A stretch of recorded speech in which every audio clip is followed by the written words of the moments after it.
Hello guys, this is Amol. आप सभी का स्वागत है वंस अगेन इस लेक्चर्स में। We have started the Pythagoras theorem.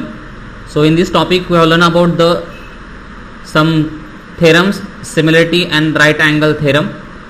इसमें हमने क्या देखा था, उन्होंने कहा था कि अगर इस टाइप की डायग्राम है, मतलब राइट एंगल ट्रायंगल, उसमें क्या हो रहा है, राइट एंगल से अपोजिट साइड्स पे एक परपेंडिकुलर ड्रॉ किया है, तो उन्होंने कहा था कि जितने भी ट्रायंगल्स फॉर्म हो रहे वो तीनों क्या है, एक दूसरे के साथ सिमिलर है।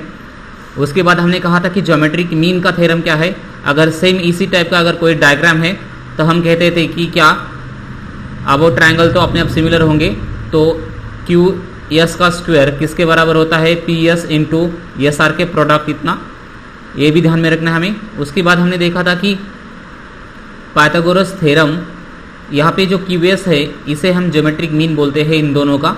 पाइथागोरस थ्योरम देखा, in a right angle triangle the square of hypotenuse is equal to the sum of the square of remaining two sides. ये हम बचपन से हम यूज़ करते आए हैं।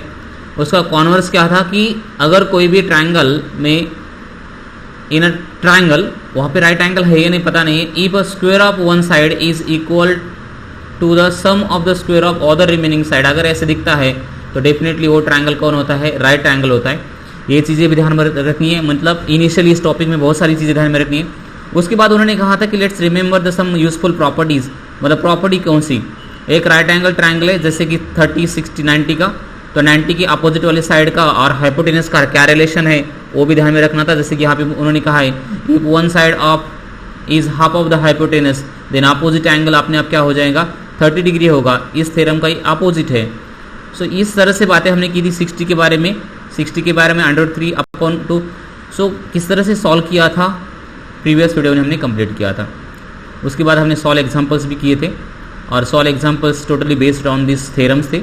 अभी हमें स्टार्ट करना था practice set 2.1। So let's guys, we are going to start the question number first.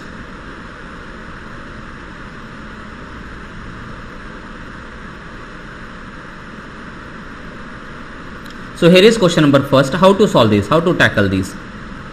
Question number first. Okay guys, identify with the reason which of the following are Pythagorean triplets. Triplets के बारे में हमने कहा था कि अगर कोई 3 numbers है, 3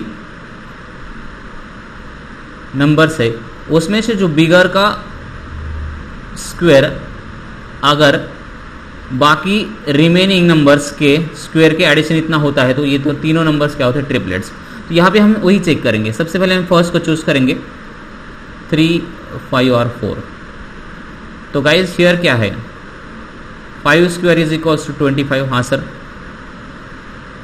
3 square is equal to 9, 4 square is equal to 16।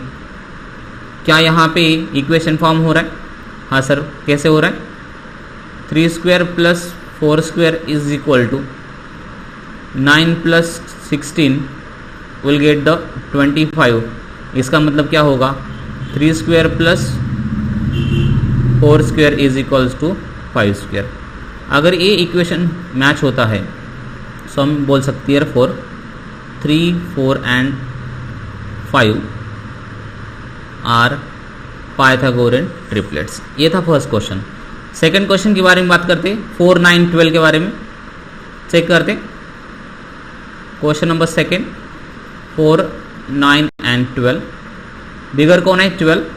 So here 12 square is equals to 144, 9 square is equals to 81, 4 square is equal to 16। Check करते इन दोनों का स्क्वायर की एडिशन इतनी आ रही कि नहीं, 9 square plus 4 square is equals to 81 plus 16 is equals to, अगर हम करेंगे 797। सो इसका मतलब यहाँ पे 144 आ रहा है, नहीं आ रहा। सो हम बोल सकते therefore 12 square are not equals to 9 square plus 4 square. So therefore हमारा अल्टीमेट आंसर क्या आएगा, therefore 4, 9 and 12 are not Pythagorean triplets. So guys इस तरह से आप क्या कर सकते हो, बाकी के क्वेश्चंस भी जज कर सकते हो, ठीक है। क्वेश्चन नंबर 3, 4, 5 आप सॉल्व कर सकते हो। So now we are going to solve the question number second. Of the practice set 2.1। Question number second क्या है, उन्होंने यहाँ पे डायग्राम दी है और हमें सॉल्व करने के लिए कहा है। Okay, let's how to think about how to solve this. सो मैं यहाँ पे इसको शिफ्ट कर रहा हूँ इस क्वेश्चन को। Okay, in the figure angle M N P 90 degree है, मतलब यहाँ से लेके यहाँ तक, दिस इज 90 डिग्री। हाँ sir, N Q perpendicular to M P, मतलब यहाँ पे जो है परपेंडिकुलर, मतलब यहाँ पर भी 90 डिग्री है। और ऐसे डायग्राम के लिए काफ़ी मतलब 2-3 हमने थ्योरम पढ़े हैं। पी क्यू उन्होंने कहा है कि पी क्यू ये 4 दिया है, एन क्यू दिया है, ओ फाइंड करना एन क्यू, ऊपर एम क्यू दिया है उन्होंने 9। हाँ सर, हमें कुछ पढ़ा है, हमने क्या पढ़ा है, तो हम लिख सकते हैं क्या पढ़ा है गाइस, कुछ याद आ रहा है आपको? हाँ बिल्कुल सर, हमें याद आ रहा है कि हमने ज्योमेट्रिक मीन जैसा कुछ तो पढ़ा है। तो हम बोल सकते हैं इन अ ट्रायंगल, सो मैं 2 मिनट के लिए यहाँ पे चेंज कर रहा हूँ। So in a triangle which one is M N P, सबसे पहले डिजाइन कर लो एंगल कौन सा 90 है, M N P is equals to 90। हाँ बिल्कुल सर, इसके बाद ज्योमेट्रिक मीन अप्लाई करने से पहले आपको क्या बताना पड़ेगा, आपको बताना पड़ेगा कि N P perpendiculars to M P. हाँ सर बिल्कुल, तो डायरेक्टली हम बोल सकते बाय ज्योमेट्रिक मीन थ्योरम क्या होगा, जो एन क्यू का स्क्वायर है वो किसके बराबर रहता है, M Q into Q P. हाँ सर बिल्कुल, just shift the values, N Q हमें वही फाइंड करना है, N Q. Therefore M Q दिया है 9 इंटू क्यू पी दिया है 4। सो 9 इंटू 4 अगर निकालें तो आपको पता है हाउ मच, 36। बिल्कुल सर, तो अब स्क्वायर रूट निकालो, विल गेट आंसर, क्योंकि ये 36 मतलब कौन है, एन क्यू का स्क्वायर है।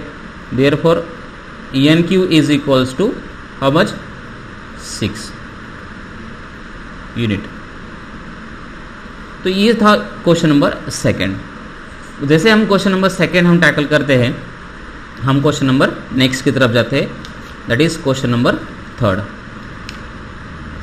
सो क्वेश्चन नंबर थर्ड क्या है, देखो क्वेश्चन नंबर थर्ड में भी डायग्राम दिए उन्होंने। So here is question number third, इसको मैं शिफ्ट करके वहां पे रीड करने के लिए लेके जाता हूं।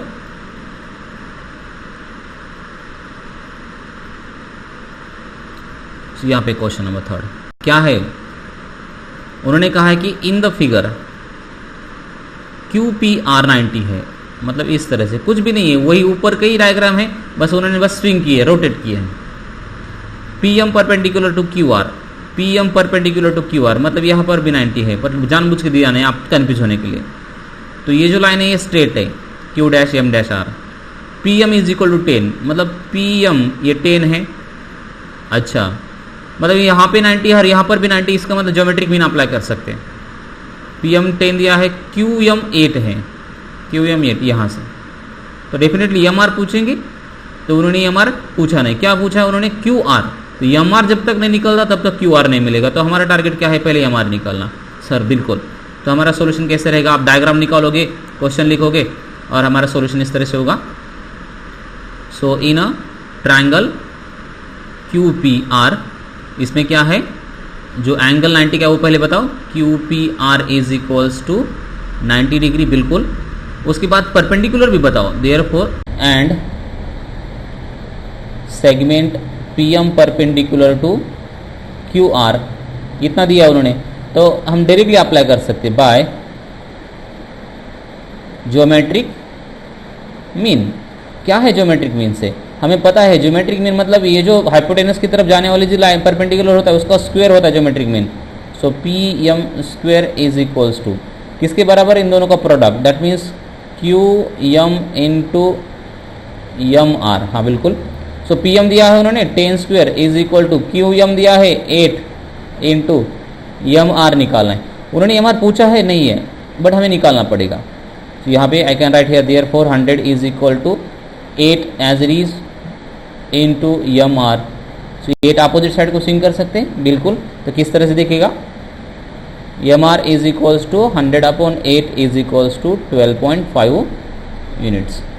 हाँ सर, तो ये आपका आ गया 12.5। तो क्यू आर निकालना है हमें, therefore Q R is equals to क्या है, Q M plus M R is equals to 8 plus 12.5 is equals to how much, 20.5 units.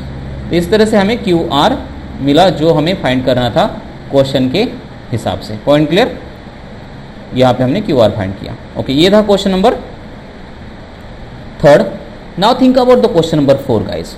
Okay, question number 4 क्या है, देखो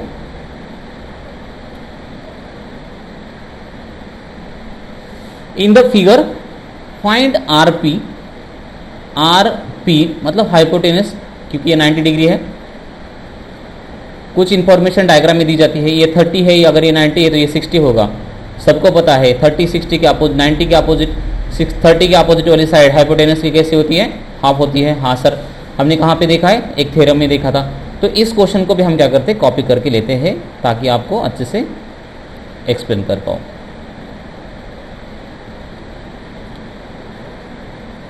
ओके, तो फिर से आप क्या करोगे, डायग्राम ड्रॉ करोगे एज इट इज। हाँ सर बिल्कुल, और प्रेजेंटेशन इस तरह से होगा। क्या होगा, in the triangle P S R,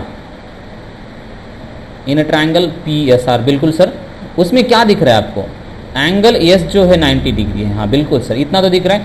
उसके बाद angle P is equal to 30 degree. तो आपको नहीं लग रहा है कि रिमेनिंग एंगल कितना होगा, therefore angle R is equal to 60 degree. Reason क्या आएगा, रिमेनिंग एंगल। हाँ बिल्कुल सर। तो आपको नहीं लग रहा कि ये ट्रायंगल जो है कौन सा है, 30 60 90 वाला। हाँ सर, सो देयरफॉर हम डायरेक्टली लिख सकते हैं एस आर जो होगा, S R is equals to half of the किसकी होगी, पी आर। और हमें वही फाइंड करना है, find are P that is P R. हाँ सर, मैं लिख सकता हूँ आर पी ऐसे लिख सकता हूँ बिल्कुल। और पी एस भी निकालना है, तो पी एस ऊपर की साइड है, तो उसके लिए भी हम देखेंगे क्योंकि ये जो है 60 डिग्री का है। तो दिमाग लगाओ, तो यहाँ पे एस आर हमारे पास है, हाउ मच है S R, 6 is equals to half into R P. इधर जाएगा तो कितना होगा, 6 into 2 is equal to R P, therefore 12 is equals to R P. Point clear. हाँ सर बिल्कुल। तो आर पी कितने मिल गए हमें, आर पी मिल गए हमें 12 यूनिट्स। हाँ सर, तो अभी बची कौन, पी एस निकालना है हमें। सो पी एस अपोजिट किसके है, पी एस अपोजिट 60 एंगल के है। आपको पता है उसका फॉर्मूला, हाँ सर, पी एस अपोजिट जो होती है √3/2 ऑफ द हाइपोटेनस। ओके, सो हम बोल सकते हैं नाउ। ओके, इसका रीजन क्या आएगा गाइस, इसका ये जो लिखा है मैंने, इसका रीजन आएगा 30 60 90 थ्योरम। ओके, नाउ अभी हम अप्लाई करेंगे। नाउ हमें पता है, क्या पता है, ऊपर की लाइन क्या नाम है, S P is equals to √3/2 of the hypotenuse कौन है, आर पी। तो S P is equals to √3/2 into R P that is 12 2 1 2 2 6। So S P is equals to 6√3 unit. तो ये क्या था, क्वेश्चन नंबर 4। हाँ बिल्कुल सर। सो इस क्वेश्चन को आप क्या कर लो, एक बार सॉल्व कर लो। सो आज के लेक्चर्स में हम इतना ही करेंगे, बाकी के लेक्चर्स में बाकी क्वेश्चंस लेके आऊँगा। So will stop today. Thank you for watching this video. Thank you very much.